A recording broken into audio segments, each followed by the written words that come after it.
This is as big a problem as it gets. Why? Because it drives a wedge.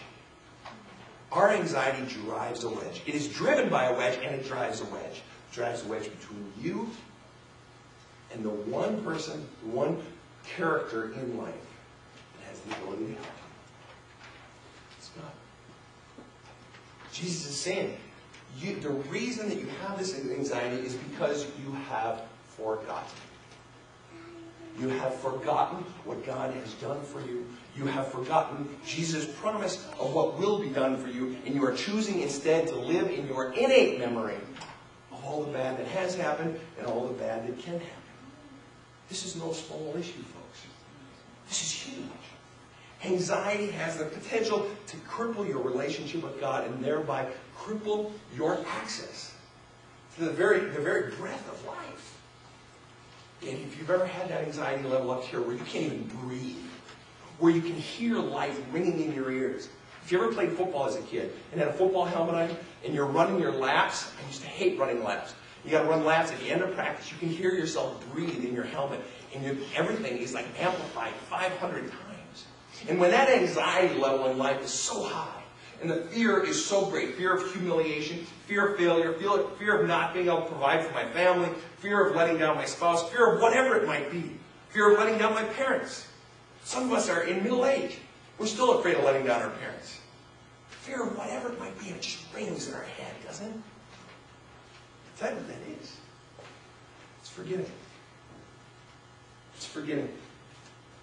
Forgetting the fact that God has blessed you so many times. God has blessed you every day, every morning, every evening, every meal, everything.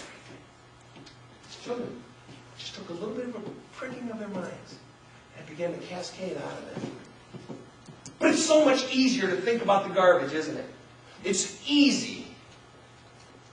But it requires a choice to focus on that which God has done. And in so doing, when we do that, the anxiety goes like this. It comes down, and when it passes at this level, all of a sudden we can breathe again. Have you ever had that happen? Where all of a sudden you realize you just took this huge, deep breath. It's like with that one breath, you just felt yourself relax. That's what happens. This isn't just the relationship with God, relationship with Jesus, listening and living Jesus' teachings isn't just about this stuff out here. It's about everything in life, folks. This is where the rubber hits the road in life. If God doesn't connect to the everyday stuff of your life, then you need to rethink that relationship. You need to change that. You need to do something because that is the whole point. Jesus is saying that's the whole point. God exists such that you won't have that anxiety. I'm going to put one caveat on this. Jesus is talking to 12 guys. By this time, Judas was still of the flock, so it was still 12, who were to be his disciples, who were basically itinerant, probably didn't have much money, and they were about to go and evangelize the world. They were going to be monks. And they were being trained to go from village to village and basically beg for food and give their message. If that village didn't want them, what did he say? Brush the dirt off your feet, dirt off your sandals, dirt off your legs, and move on to the next village. He was breeding them to be poor preachers. Yeah. But that doesn't really work for us, does it? I mean, if we're really honest. It's not a realistic message. I mean, come on, we're in the spring grove, right? It's not a realistic message. And now, the truth is, however, there's a message in there for each one of us. Is God calling you to be a monk in Peru or to go from village to village preaching? Maybe. I'd be willing to bet against it. Right in the corner where you are, right? Change the world right in your little corner of the world. But the bottom line is there's still a potent message here. The message isn't that you ought not work hard, that you ought not provide for those around you, that you ought not, store up your acorns and your nuts for winter. That's not the message. But it reaches a point where it's like, okay, that's enough. But we keep spinning. We've got what we need here, and we keep spinning, and that motor keeps running, and that engine keeps turning, and the little rat on the wheels just keeps going and going and going and going. There's a point where it's not about just providing anymore. There's a point where it's not just about having enough. There's a point where it's just about anxiety. It's about all other things that spin us around. Anxiety, fear of not having, fear of insecurity, fear of losing, fear of loss, all of these things. Where it's not just about providing anymore, where it's just a madness. And I don't mean anger, I mean a madness that drives us. That's the message. Is Jesus calling you to be a disciple, go village to village and be poor? Probably not. But there's a powerful message in there for you. It's almost more difficult for you than it was for the disciples. It's almost more difficult because you've got to find that space. It's not clear. It's not just go sell everything and you live out of your car. It's where?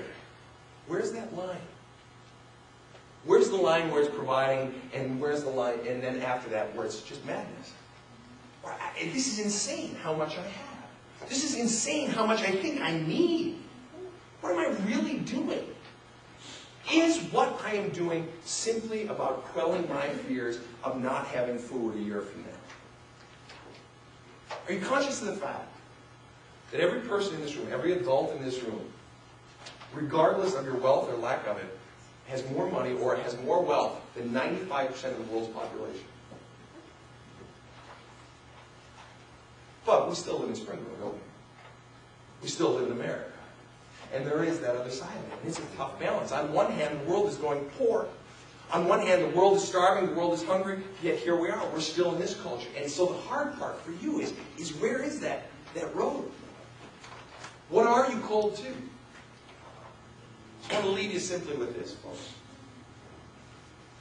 At the essence of what grips you, and I know it because you're human, at the essence of what vexes you, that anxiety, the madness, the little fears, the hidden, whatever it might be, all of those things that are tearing at your soul, and every person in this room has it. All those things that eat at you, at the essence of those is your lack of memory. You're choosing to remember the bad rather than choosing to remember all the things that God has done to grace your life, to change your life, to transform your life, even in times when you thought it couldn't be transformed.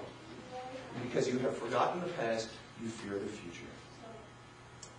And Jesus' message today is simple. Let it go. He's not saying let go of the past. He's saying let go of the future. You're going to be okay. Let tomorrow's worries be enough for tomorrow. You fear tomorrow's tomorrow because you have forgotten yesterday's yesterday.